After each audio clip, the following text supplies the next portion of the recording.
welcome back to my channel. Today I'm going to do a video on things I did not know about labor and delivery recovery. So yeah, I delivered my baby in December of 2016, so about 6 months ago.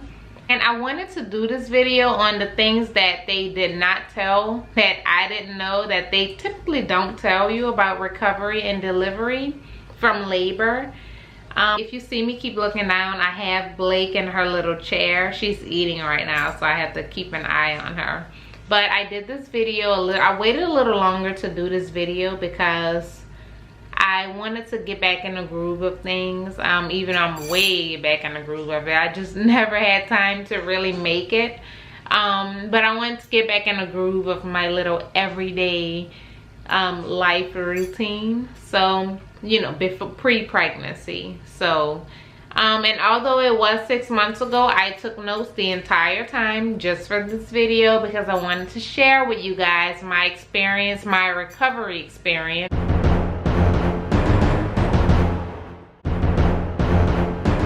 So first, I want to give a TMI warning to a few of my friends and family who subscribe to my channel and who watch my videos. I know you guys watch them, and I'm going to probably say a few things, a little more about myself that you probably ever wanted to know. So if you stop now, we'll still be able to make eye contact later. I wrote everything down in this little book right here, so if you see me looking now, that's why. I'm just going over my notes that I took for you.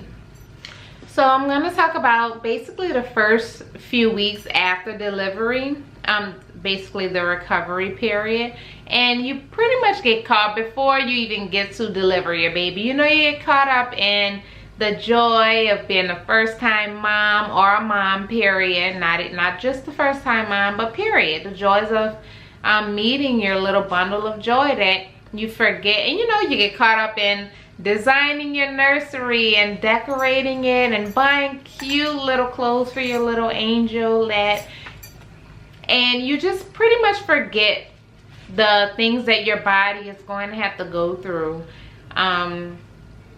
after you have the baby. And keep in mind, you know, that every pregnancy is different and every recovery story is different. And I'm just gonna talk about my experience with, you know, my labor and delivery story. So we went to the doctor like 3 days before my technical due date, which was December 29th, 2016. We went to the doctor. I had Braxton Hicks contractions. Well, that's what I thought they were, because they were kind of mild, or maybe I should say mild contractions. We went to the doctor, but they sent me home because I was not dilated at all. I was just effaced, almost 100% effaced. So yes, and you have to be dilated in order for labor to pretty much start. Not in all cases, but most cases they want you to be dilated before they send you to the hospital to start delivering your baby, unless you're getting induced, but that's a different story. So the next day, you know, my contractions started to get a little bit more stronger, or at least what I thought were contractions. They started to get a little bit stronger, so I went back to the doctor, and I was just like a little bit dilated. I want to say like a ½ centimeter dilated. So I was sent home again, and then I just started like walking at the trail near my house. I thought maybe that'll help speed things up. At that point, guys, I was just ready to deliver my baby. I was ready to meet my angel. It was 9 months. My body was tired, everything. At that point, I was just tired. So yeah, I went for a walk on a trail for about an hour, maybe 45 minutes to an hour. Then I just went home, got in the shower, and did a few of the exercises that I learned in the labor and delivery class on my little blue exercise ball, which I would have showed you guys now, but I think I deflated it because it was like taking up space. So yeah, it was on a big blue exercise ball. I did a few exercises on that, then went to sleep. So I'd say about 2:30 in the morning, I started to have like really strong contractions. Like I want to say 7 minutes apart. So I got up, got on my little exercise ball, did some exercises, and it felt like I had to go urinate. So I went to the bathroom, and right before I was about to urinate, my water broke. And I saw the water, like, you know, kind of gush out, and I knew then that I had to go to the hospital. So I woke Sean up, we got dressed, but we paced ourselves. We always said, and I always made it very clear to Sean that I wanted it to be as easy, and like I didn't want the whole, oh my god, my water broke, blah blah blah, you know. I didn't want to freak out, basically. So I wanted everything to be nice, calm, and, you know, paced, you know. So, you know, we left and arrived at the hospital about, I want to say 4 a.m. They checked us in, and it was time to deliver Blakey. So at about 2 centimeters dilated, I got my epidural, and I knew from like the time I got pregnant that I was going to get an epidural. I knew my pain tolerance. I know, you know, how I am when it comes to pain, and I know what I'm able to tolerate. I knew then that I was getting an epidural. So at about 2 centimeters, I got my epidural, and I know that some people say that, you know, their doctors suggest waiting a very, you know, when you're much further dilated to get the epidural. But I got mine at 2 centimeters, and mine did not wear off because they gave me like this little button to push. Anytime I started to feel it wearing off, I just pushed that button, and the anesthesiologist would just administer more of the medicine to more of the epidural. So I mean, mine didn't wear off. So as far as the epidural, the whole process went, I will say that it happened fairly quickly. It wasn't as bad as I expected it to be. Now, it wasn't comfortable. It was a very uncomfortable experience. I don't know if it's just because I'm a wimp, but it was a very uncomfortable experience. You pretty much lean over, kind of like arch your back a little bit. And that's when they insert the epidural into your, I'm going to say spine, because I'm not, you know, I don't remember the technical term, so you guys just bear with me. When they stick the epidural into your spine, it kind of took my breath away. Like it was the most uncomfortable experience. Even though it was quick, it was so uncomfortable, guys. But to trade off like not feeling any more pain, or I should say very little pain as possible, I get that epidural again. My next pregnancy, the one after that, and however many more I have, I'll get the epidural every single time if I'm able to get it. As far as not feeling anything, I guess my bottom half wasn't 100% numb, because they told me that they still wanted me to be able to, I guess, feel myself pushing the baby out. I'll still need it to push, so it couldn't be 100% numb, but I didn't feel any pain, guys. I felt like, you know, a little pressure sometimes, but you know, it wasn't anywhere near as bad as those contractions I was feeling on the way to the hospital. No way. Like I said before, if it came down to it again, I would get the epidural. But that's just me. I know some champs have their babies naturally, but kudos to them. I'm like I said, I'm a wimp, so I'm getting the epidural every single time I deliver. Now, the most uncomfortable part, and I will say this has to be the worst part of the delivery, is the catheter that they put in. Because I got the epidural, just in case like I urinated or anything like that, they inserted a catheter into you know, They inserted a catheter down there so that I'm able to urinate into the bag, because technically I wouldn't be able to feel myself urinate or anything like that. So that was the most uncomfortable thing, because it felt like imagine feeling like your bladder is 100% full and you can't pee. So it's the most that's the only way I can describe it right now. It was so uncomfortable. That had to be the worst feeling of the entire process. Imagine having that going on, I'd say for about 2 or 3 hours. Now keep in mind, you are urinating into a bag. It's just, I didn't feel it. I did not feel it. Always felt like I had to go. But that was I'd say that was the worst part of it, of the entire process. The whole delivery was extremely easy. Like, I honestly expected much worse than that. But I will say this, I think that to pay for or to trade off an easy delivery, to pay for an easy delivery, I had an extremely painful recovery. I had a vaginal delivery, and the doctor said that I had a minor tear, so I needed a few stitches down there.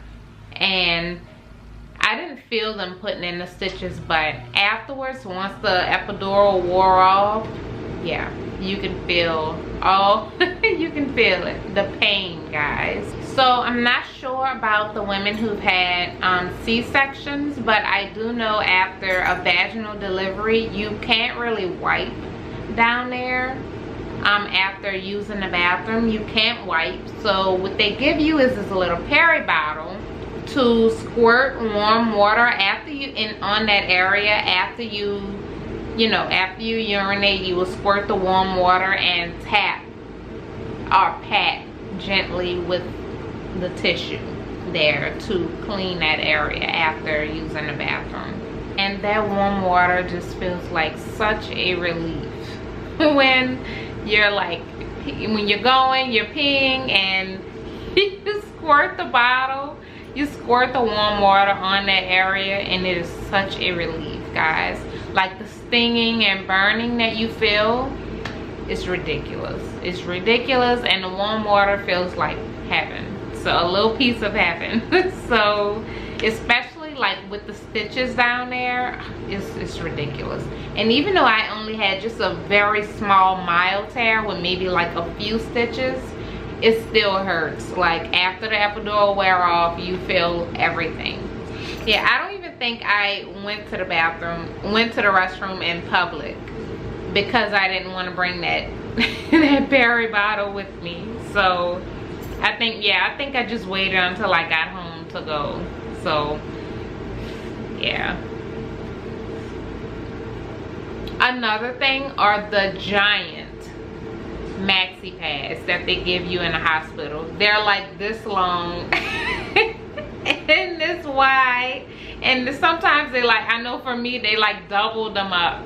That's how much you bleed after delivery, and you're like bleeding for like, I want to say like 6 to 8 weeks. It could be shorter for some women, could be longer, but I know for me, I bled the entire 6 or 7 weeks. I think the shortest I've heard was 2 weeks after delivery was when their bleeding stopped. But I know I bled for about 7 weeks. So yeah, I went through a gazillion of those maxi pads. So keep that in mind. You're gonna need a bunch of them when you get home. In the hospital, they're gonna give you a good bit of them, but you're gonna need more than that. Once you get home, you're gonna need, you might as well go buy a pack before delivery.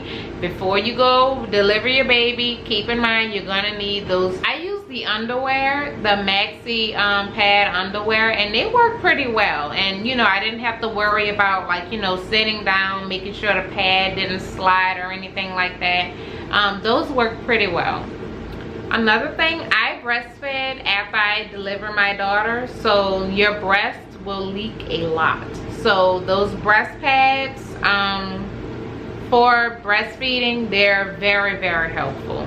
And it feels like your boobs are engorged, like they are huge. They feel so big and heavy after you deliver the baby. So, and it was like that until, what, about 3 weeks after delivery. That's how they felt. So keep that in mind too. If you're breastfeeding, or even if you're not, I'm not really sure how it is if you're not, you know, if you leave in the comments down below if you've experienced this and you didn't breastfeed. But my boobs felt so heavy, like there were weights in them. So keep that in mind. Another pretty scary thing to do after having a baby is doing a number 2 on the toilet. You know, everything is pretty sensitive down there, and it's just that experience is just not pleasant with everything being so, you know, sensitive down there. And then you have to kind of like, not strain, but you know, you kind of have to put in some work to push it out. Yeah, it's just not pleasant. But I didn't have a tough problem with that. But if it's unbearable for you, there are things you can take, like stool softeners or something like that. Maybe you can ask your doctor about that. But yeah, there are things you can take for that. But that's like an unpleasant experience. And I know like 2 people told me, I think they both had C-sections, that before the hospital discharged them, they had to make a bowel movement before they left the hospital. In order to be discharged, they had to make a bowel movement. So like I said, that wasn't the case with me. I had my baby vaginally, but I don't know, I didn't have to do that before I got before I got discharged. So yeah, that's another thing that you know, to think about. Another thing, I was not able to take a shower until about 3 days after I had her. I took wash-offs basically up until 3 days after her, when they told me that I could shower. You know, like under your arms, your private areas, whatever. Well, obviously not your vagina, but they give you like instructions on how to, you know, take care of that area. But yeah, but like your butt, your underarms, the rest of your body, you know, you can wash that off, but you just can't shower like 3 to 5 days, I want to say, after delivery. It was 3 to 5. I'm not really sure. I forgot to write that one down, but I want to say like 3 days. It took me like 3 days to actually shower.